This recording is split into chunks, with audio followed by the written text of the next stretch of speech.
To Maritime Software Hub, the People Podcast. I'm Callum Beaumont, the host of the show. Today, I'm joined by Will Bixby. He's the director of a company called Binnacle. He's been working in and around the maritime event space for a number of years now. And what we're going to do today is something a little bit different. We're going to essentially kind of give some tips and share some of Will's knowledge behind either hosting, exhibiting, or attending events to really try and kind of set yourself up or perhaps set your business up for success when they go out and try and market their solutions and their business. So for me, this is a really valuable lesson. We do regularly kind of sponsor events and go and have our stand and our stalls. And it's an area I think I need a lot more training on and could definitely learn and take some kind of real knowledge from discussions like this. So if you've got an event coming up or your business is regularly sponsoring or speaking at regular conferences, then this one's for you, and I'm sure you're going to find it really valuable. Thank you very much. Hi Will, thanks for joining us on the podcast. Good morning, Callum. Thanks for having me. It's great to be here. No, my pleasure. I've done a little short introduction to yourself, and I'd love it if you could perhaps share a bit more of an overview of who you are, kind of what your role is now at Binnacle, and tell us a bit about the business, if that's okay.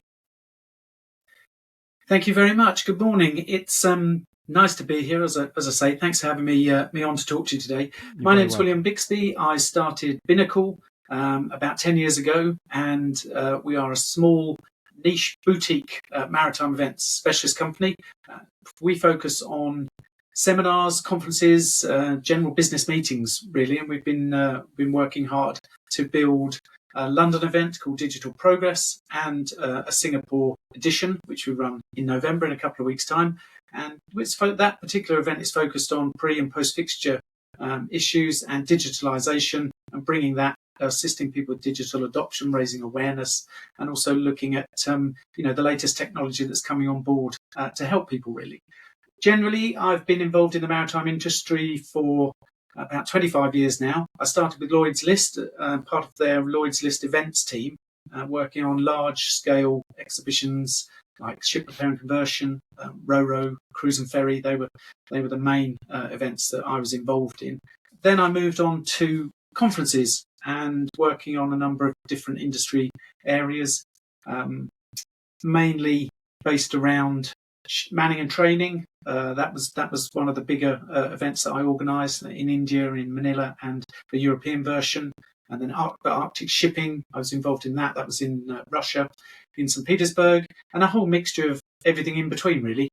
Lloyd's List Events had a very big portfolio of events that we ran, so you could get involved in all sorts. So it was a very interesting place to work. Lots of different topics that we covered, lots of interesting people, and it kept me very, very busy. But yeah, I decided about 10 years ago to start Binnacle, and I've been working on that ever since.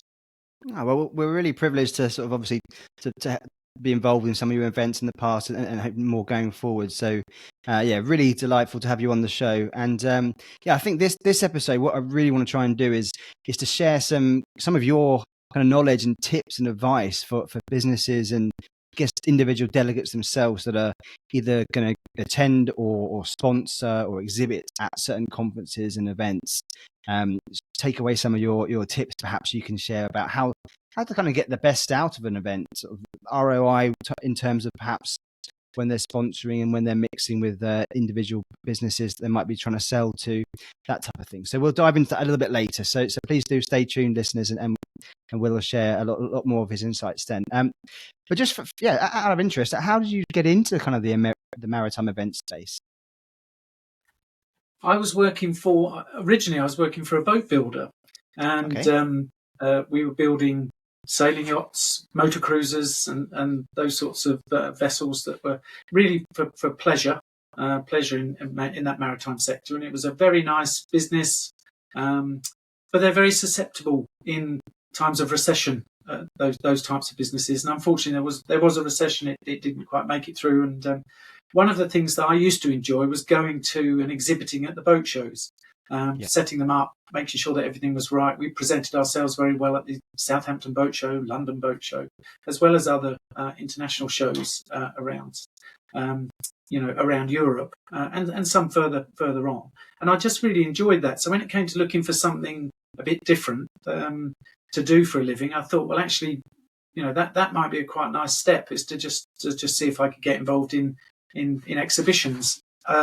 Fortunately, I saw an advert that Lloyd's List were looking for someone in their events team, and as I went along, I did the interview, was successful, and I stayed with them for 10 years and loved every minute of it. So yeah, those large scale events really, I just enjoyed them. I like putting them together. I like developing them, and I was very, very pleased to get into it. And the maritime bug, I think, does get you if you like at maritime. Then once you get into it, I think there's a lot going on. There's a lot of interesting people. There's some really fantastic subject matter to go and get into, and just to be a part of that really sort of bit me. And I stayed in it ever since. I'm the same. I think it is. My granddad always say that shipping's like a village in a way, that people, your reputation gets out there, people know each other, and before you know it, you literally, you have a good idea of who are the key players in different businesses and brokers and etc. in different niches and things. So it's a really fascinating. And what is it that's kind of kept you and drawn you into the world of events? Anything particular that kind of you really enjoy? I guess one of the things, it depends what type of person you are, doesn't it? I mean, I'm a people person. I really enjoy dealing with people.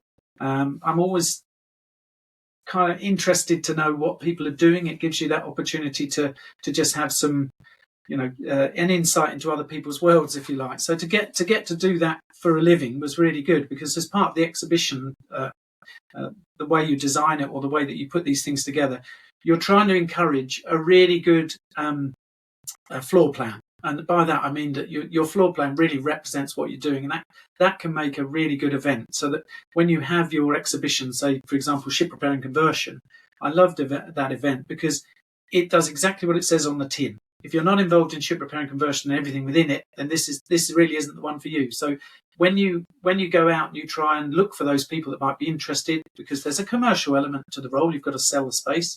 You've got to put your pitch together, and you've got to go to companies, and you've got to present to them what you're looking to do with the event, how they're going to benefit, what costs are, and as you mentioned there about the return on the investment.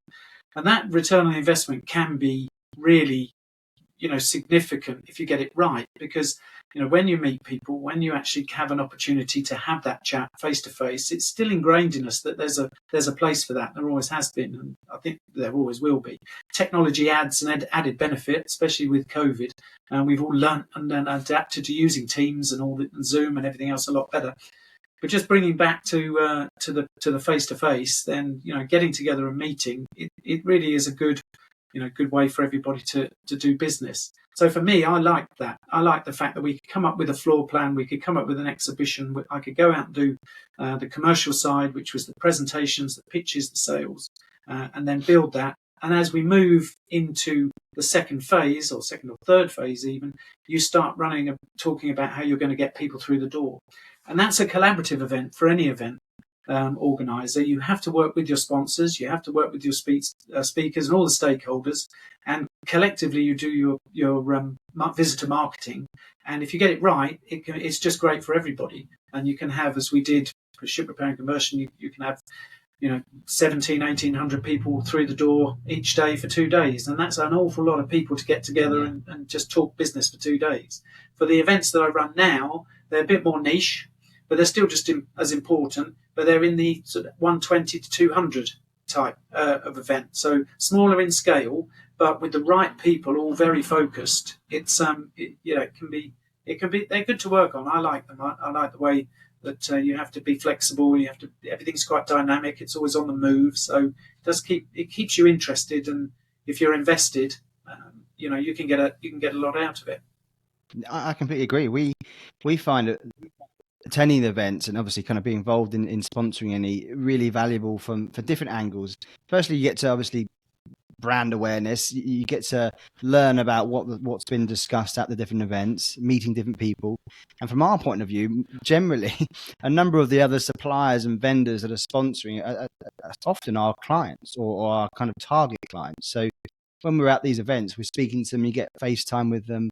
It's really valuable. And then usually the delegates are sometimes our kind of candidates that we speak to that are involved in the maritime or the digital shipping space, as well as the sales team members dotted around. So for us, it's a kind of a win-win from every angle, really, as long as we present well.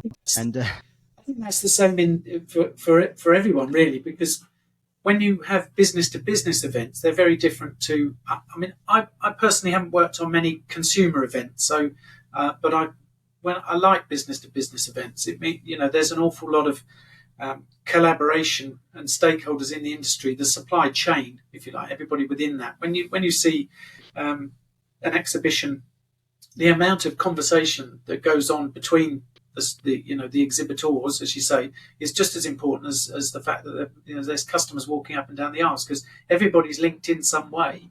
And that, again, with a business to business event, I think it's there's many levels of success, and that's important for the company that's invested in attending, and also for the person that's taken a day out of the office to invest their time in attending, because that's really valuable. So everybody has to have a return on either their financial investment or their time investment, and get that return in different ways. When it's so it's multi-layered. But yeah, I think when you see a networking reception at any event, and you can just sort of see everybody chatting, you know you've got it right. There's something's going to come out of that. And then a lot of people have been working in the industry together for years.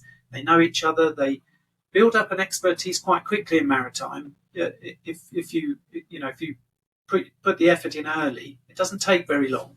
Within a few years, you can actually be quite well positioned. So I think that's one of the other reasons for people staying in any particular industry, but my experience is in maritime transport. But if you can get in and you can start meeting people, make those connections, build up your knowledge, you can add value quite quickly, and that can take you places. So it's a good career path for people. I think that's often lost. It's one of the things that everybody has to keep banging the drum about. Keep making sure that people are aware of the maritime industry to talent to come in and join it. And it's been a constant thing, but I think everybody needs to do that. It would be something that would change us if the maritime industry could just continue to be seen as a sunrise industry rather than a sunset, which it just isn't. No, I completely agree. And I guess, for your role in particular, organising events, it's been incredibly stressful, like lots of different kind of connecting parts you need to put together. Maybe occasionally people let you down, that type of thing that you've kind of committed to. So it must be very difficult from your point of view to organise with all different suppliers, especially if it's in different countries, different cultures and customs and things. So a very varied role, I can imagine. Yes, yeah, and that again, that's one of the things that we'll keep. If you're lucky enough to get involved in events in other countries, then that's really good. It's good from a professional point of view, but also for your own lifestyle as well. Just to go to other countries and have a few days experiencing what's going on there post the event or pre the event. But yeah, shipping's multicultural, as we know. It's global, and to have access and just see how other people work, the ways that they work, the styles, the business cultures that they have, that can give you a real insight. And it's always best, I found, when we had events that we were putting together, we'd have a model that worked in London, and we'd say, great, let's pick this up and let's take it as I have and drop it in Singapore.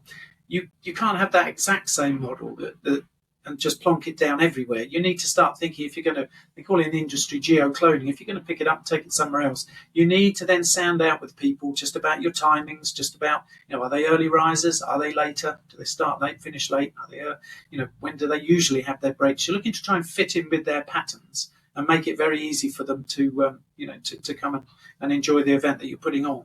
So that can be, interesting and challenging. But mainly, I think that the big difference when you're looking at taking events around, or you're looking at any event, actually, the main thing that you've got to concentrate on is the planning. I've always found that that's where people do well in events. If you plan well and you're that type of, you have those personal characteristics where you're a good planner and you don't mind being thorough and you don't mind just taking a moment to just go back everything, check over everything, make sure you're right, get everything planned really, really well, then I think that's a great foundation. If you like that sort of work and you're quite into your attention to detail, and you don't mind just getting involved with people, there's lots of questions to ask when you're organising an event. So if you don't mind going through and being thorough, then I think you'd enjoy it, because it irons out loads of potential problems. You're always going to have issues that come up, and you're always going to have situations that occur, but you can deal with those. If you've planned properly, you actually end up with the time to deal with those things. So that's I think being a good planner is can take the stress out of it. Yeah, and you start to anticipate regular kind of, I guess, questions, issues that might come up at future events, so you can kind of plan for that, as you say. Good. All right. Thank you very much. So let's dive into the kind of the main meat of the discussion today. So from let's say we have a business and we attend events. Let's say my team are going out and they're going to present at one of your event, or any event, let's say. What's the best way for a company to approach the sort of, let's say, if you're physically that their kind of stand set up?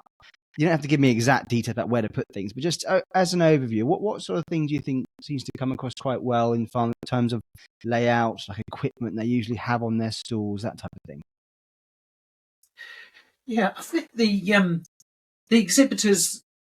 When I run a conference, which you've supported and sponsored, say that we have in London, I always say to people, try and feed back to the organizer what you're trying to achieve out of it, because as an event organizer and as someone who's pitched it to you to sponsor, I want to make sure that you get a return on your investment. So there's an absolute kind of sort of for me, it's like, I want you to do really well. We know who's coming, we know the subject matter, but let's talk about how it's going to work best.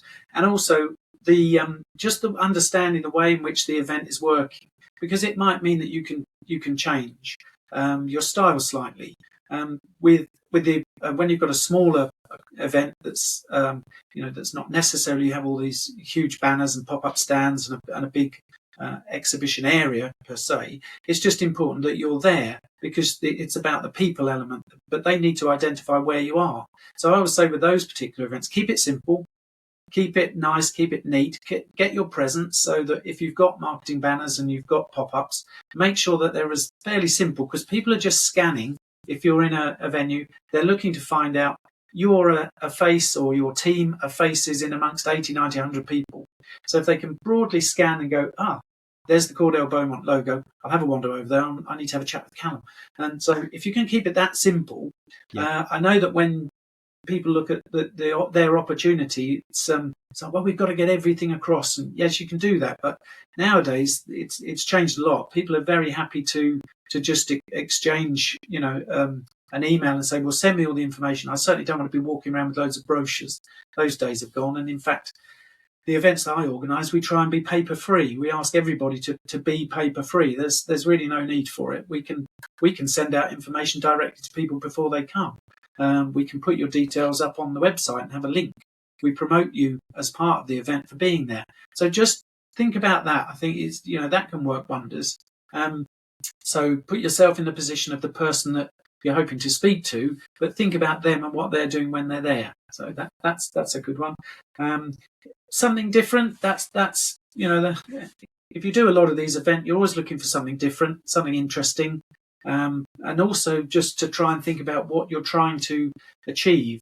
For some people, they just want to have their brand there, and they want to be visible, and they want to see the positive alignment with what's happening. So if you're going to get on the speaker program, if you're going to have your logo associated with that, then really believe in and work on the content of your presentation, because that's the strength of the message that you're putting out. Yeah. If you're going there and you want to actually be meeting people, talking to people and making new connections, and also looking after the people that you do know, focus towards that. It's not always all about speaking. Some people think, well, I must be on the program.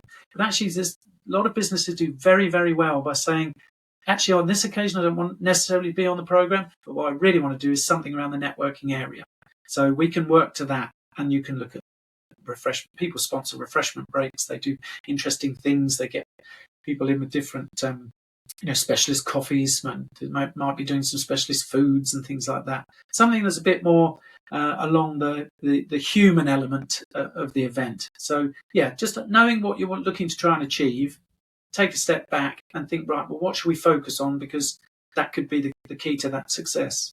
No, Would be that's my really, advice. really valuable. Thank you. And I mean, you mentioned there about whether companies should speak at events, and you kind of covered off my next question, to be honest with you. But as far as, I mean, we don't generally speak at events. I mean, obviously, we would need to come up with a topic that might be engaging and really interesting for the audience. But do you generally find it's recommended for sponsors or companies exhibiting to try and have a kind of a speaking kind of slot, essentially?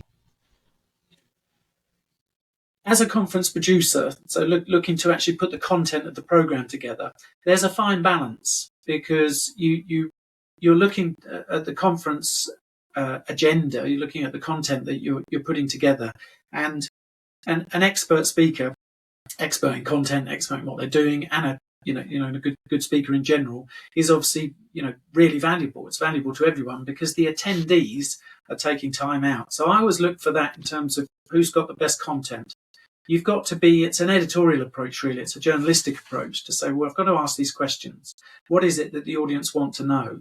What is it that they can be told that's something different, really useful, really knowledgeable aspect, and something that, that they may have touched on but never really got an opportunity to hear for 5, 10, 15 minutes on a specific subject. And people do learn in different ways. People learn as they read, people learn as they hear, people learn as they see. So again, using those tools is valuable. It can tee up in many ways. You might not have a full presentation to run, but you want to lead into something that your company's doing, or a situation that they've been involved in, a positive case study, a success outcome. Success stories are really good. People like to learn off of what you're doing, so I always like those. Any story is really good in a conference because we've grown up. We've all grown up listening to stories. That's how it works. You get the attention if you start with, let me tell you a story, and then you've got the attention and you're away. You've got to get their attention pretty quick and keep it. And I think as well, we've had some speakers, I've been quite fortunate, I'm very honest with my speakers, but in some cases you don't need 20 minutes to get, well, you can just do a little update and talk to the conference producer and say, look, we want a speaker slot, but I don't necessarily need 20 minutes. I probably need about 10 because I want to talk about this particular issue and we've got a solution for it, or this is how we overcame this solution. They're very good. So I think it helps if you're looking to try and approach a conference producing and be part of their program, or they approach you, you need to just take that bit of time and say, well, where do you see me fitting? Because I could do a presentation, I could be part of a panel discussion, I could be in conversation. I had a really good about 15 minutes in the program last year where one of our sponsors said, I want to invite one of my customers. We're just going to sit as we are now. We're going to sit and have a chat and let everybody listen in. That was really nice. It was really good. And they had, they had a particular topic that they'd found a solution for, a workaround, and there are a lot of companies facing a similar problem. And everybody on the feedback that I got said, yeah, very positive. So not always just a straight, yes, I've got a speaking slot, I'll put 15, 20 slides together. That's the death by PowerPoint phrase. But I think if you've got an interesting story to tell, people will want to listen, and it's a good platform for also thinking about for something, for subject matter. I mean, you can be quite well placed as Cordell Beaumont. I mean, you're looking at people, you're looking at positions, you're looking at companies that are trying to attract the right talent. So there's quite a lot of information that you will have that you could draw on. You could do a salary survey, you could do a talent survey, you could do all sorts of different things, and then present that as in a conference. It's something that people would feel would be quite interesting. So they can be quite good, where someone's put together, done a survey, got all the results back, and it's unique because you're delivering something there that isn't widely available until after the event, and then you can release it out, and it gives you a second string to the bow because that can be published. So you get the post-event benefit. So I think it's good, but you've got to think about how you're going to get the value. Of course, yeah, definitely. And I mean, from our point of view, especially the growth in digital shipping, maritime technology companies, the big question whenever we're hiring or helping companies hire, it's always, generally it's like, do we want to hire someone that has maritime kind of knowledge, expertise, or can we coach that? So our kind of USP has always been trying to put two and two together. Somebody that understands SaaS sales or data sales, or even kind of product management or something, or more IT focused, but also has the maritime kind of background and knowledge, awareness. So this is a topic every single time we help hire. They always say, okay, well, the ideal profile would be someone with maritime plus the SaaS or something. So it is a good discussion point to find, okay, how can you either upskill those new starters that don't have that maritime awareness, perhaps quicker if it's needed, or how can you attract more people from maritime into the digital space?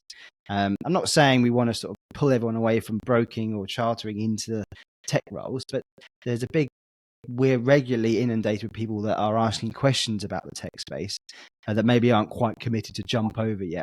And that's why we've done our online courses now, that intro to commercial shipping course and another one. So yeah, definitely we're quite keen to kind of look at that going forward, maybe discussion topics, if it's got the right appropriate kind of audience base.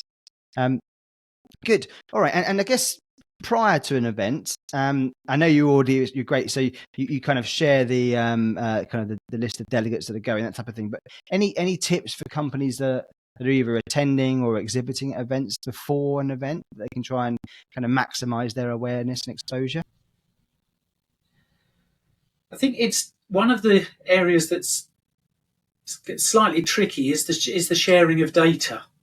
Yes. When it comes to the collection of the data that comes in, people that are registered, we're not allowed to, as an event organizer. You've taken that information in, so you have to be a little bit careful to make sure that you stay within the GDPR rules. But you're okay to share job titles and from where the companies that they're coming from, so that's fine. But it does help, I think, just to let the sponsors know the profile of who's attending, because they can tailor their message. Not only just, have we got the right pop-up, are we talking about the right product? We can look at some companies where if you go to an event that's very, very niche, then they can focus in on some core products or some core services that are meeting that need of the people that they're selling to.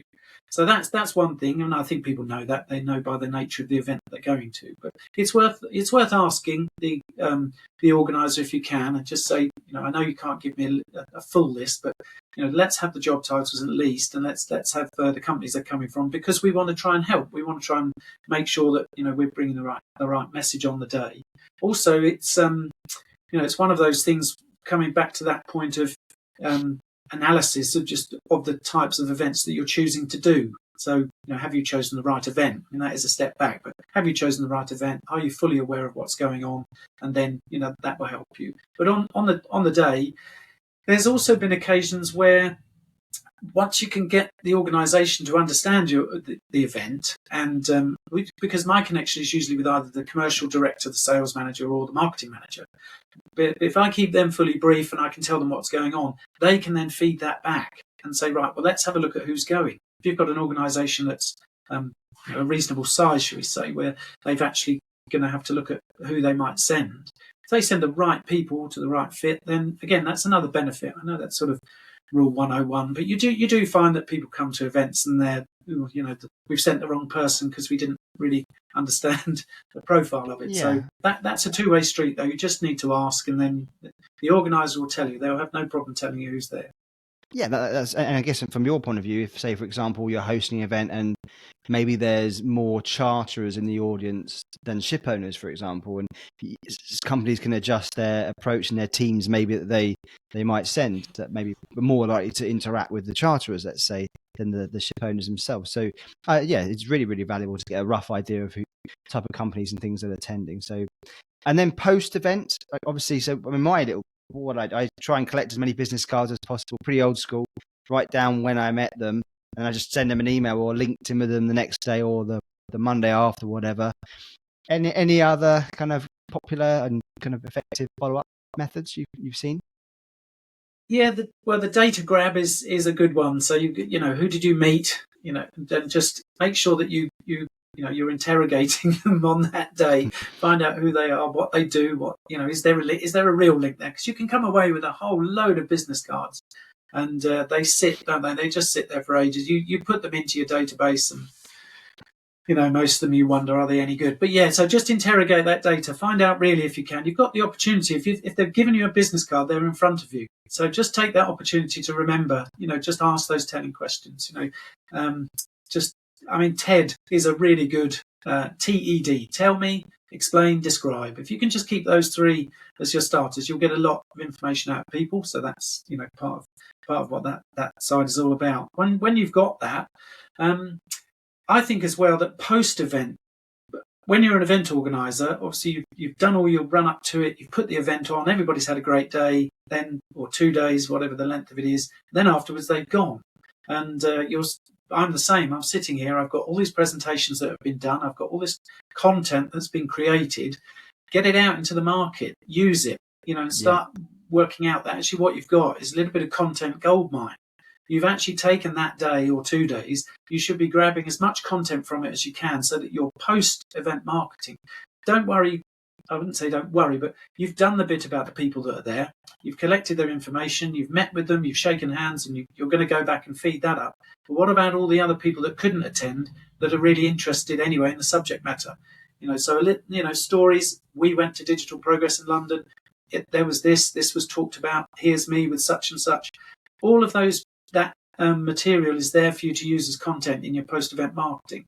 And if you do, a number of events a year, even if you just go and attend them, you've got something that you can then put and keep yourself out in the market post-event. So I think that's really important. It's just don't forget that it's not just about the event itself.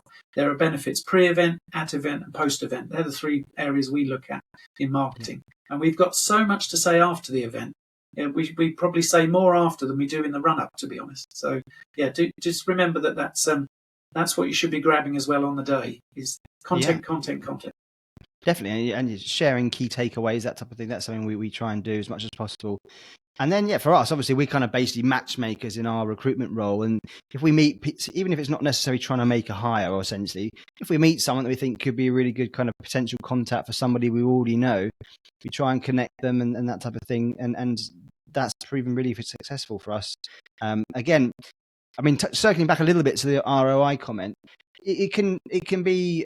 There's no specific time when you might see that return on investment from attending an event or featuring it at an event. So for us, it's really great of strengthening our relationship and hopefully improving our brand image, putting a face to the name. Hopefully people like it when they meet me or the team, and then you see what comes off it later. So it's very worthwhile, and I do really appreciate you obviously having us at your events and the time you've spent kind of helping us. Good. All right. So I think let's just say for now, there are lots of our kind of companies within the maritime software and commercial shipping companies that have maritime marketing managers, events managers, that type of thing. Just quickly on the role of an events manager, let's say, or an events director. Any kind of challenges you see they face regularly, or any kind of tips you can give them for actually doing their role? We might have touched upon this at the start of the discussion, so sorry to overlap a little bit, but any kind of tips you can give for aspiring events managers? Yeah, I think if you're looking at getting into events, potentially as a career path, just be open-minded, because as I say, I started off working. I didn't have an events background. I was attending, and I was standing there trying to sell luxury motor cruises to people at the London Boat Show, and it was very different. It was all about attracting the right sort of person who could afford the product that you were selling in that boat show space. That's about brand massively. It's just more of a consumer event. But as an event director that I became, I just thought exhibitions was where I was going to go, really. I thought they were really good. But when you get into the events business, there's loads of opportunities, loads of different elements to it. So from a career point of view, it does offer quite a lot.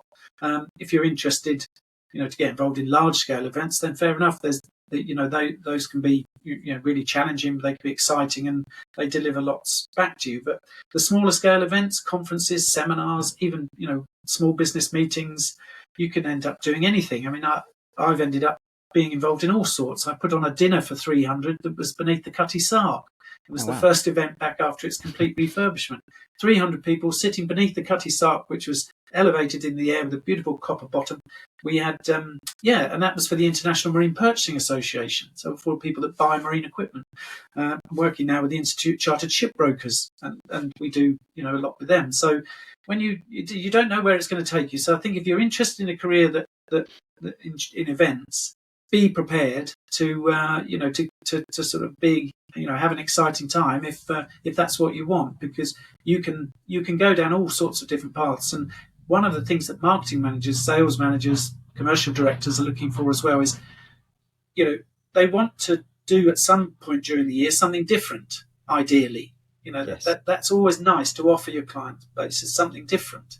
And even if it's, a group of 16, 18, 20 people, where they say, look, we want to put this message across. We've got a particular message that we want to put across. It's still an event.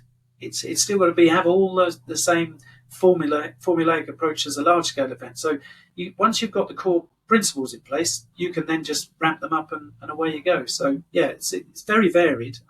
I think if and I also think there's lots of opportunities. So it's pretty good from that regard. Great. All right. Well, thank you very much. Let's, I hope that's been helpful to our listeners. I'm sure it really has been, and it has been for myself as well. So thank you for sharing those insights.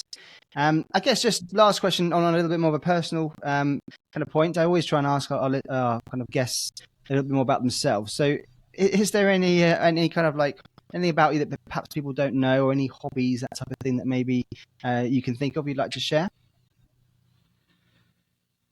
Well, I think most of my spare time, I've only got two main hobbies. I've got one which is sailing, so that's a bit more maritime. I live in a little place by the sea. People don't know that I live on an island. It's not my own private island, but I guess you could say that there aren't many. I live on the east coast of Essex, on an island that's 14 miles round. The main road gets covered by the tide twice every other week, 3 times. So that can be challenging. But yesterday we couldn't get off the island for over 2 hours because the storm came in and we had a particularly high tide. So we can be stuck. So that's something that a lot of people find challenging. I did phone someone and said, I'm sorry, I'm going to be late. And they said, oh, why is that? I said, well, I'm stuck by the tide. I can't get off the island. They couldn't quite believe it. Wow. So, that's one thing. But I mean, I've done quite well in the last couple of years trying to have a work-life balance. I'm conscious of my well-being. That's something I do take quite seriously. And I always encourage anybody that's involved with me from a work or personal just to be aware of your own well-being when it comes to your mental health and your physical health. But just generally, I think we live in a very pressured time, so it's better if you're fit and well and healthy in mind, body and soul, then you can tackle anything really. So keep that keeps me. So sailing is good for me. I enjoy that, and I've got a motorbike. So when I need an adrenaline rush, I fire that up and I just go out and get lost for a couple of hours. Awesome. That's the main thing. I did like golf, but it drove me nearly mental, and I just gave up. What bike do you have, if you don't mind me asking? I had a cruiser, but I've switched to a sports bike now. It's a Suzuki SV1000, so it's a pretty very nice. When that gets going, it's good. Always within the speed limit, of course, but when you can open it up, it's quite nice. I used to have a Suzuki GSXR 750. Did you? And just until we had kids, then I kind of switched for a more laid-back type of bike and style. But yeah, I'm the same. I've always been interested in motorbikes and had them pretty much throughout, ever since I was 17 or so. So yeah, I'm a big fan as well. Well, I think if you're a biker, you're always a biker. That's it's just nice. We've got a place over about 15 miles from where I live called Bentley Green, and they have it's every Wednesday during the spring summer months. And you can end up with 700-800 bikes then on a Wednesday. It's a good just to walk around looking at bikes, talking bikes. It's a great way to spend an evening. So that's what keeps me entertained. Excellent. Great. Well, thank you for sharing that. So I guess if anybody would like to get in contact with you, obviously you've got the upcoming Singapore event. So anyone wants to register for that or has any questions, what's the best way for them to contact you? My Website is binnacle.ltd. So the events that we run are posted on there. Digital Progress is in Singapore in a couple of weeks' time, and we have the London event in May next year. So their Institute Chartered Shipbrokers support those two events. And so just have a look at binnacle.ltd and other things projects that we're working on. But those are keeping me pretty busy at the moment. Excellent. All right, well, thank you so much for your time, and great to listen to your insights. So, take care, and we'll speak again soon. Yeah, always a pleasure. Thanks, Callum. No problem. Thank you. Well, I really enjoyed that conversation with Will. I'm certainly going to take away a lot of his tips and advice about how to approach an event, whether you're sponsoring or just attending as a delegate. Definitely going to make different sort of tweaks to how we kind of go about it. So thank you for listening. If anybody has any questions or would like to reach out to Will, and of course, if you'd like to attend his event in Singapore, please do reach out to him. But thanks again for listening, and take care.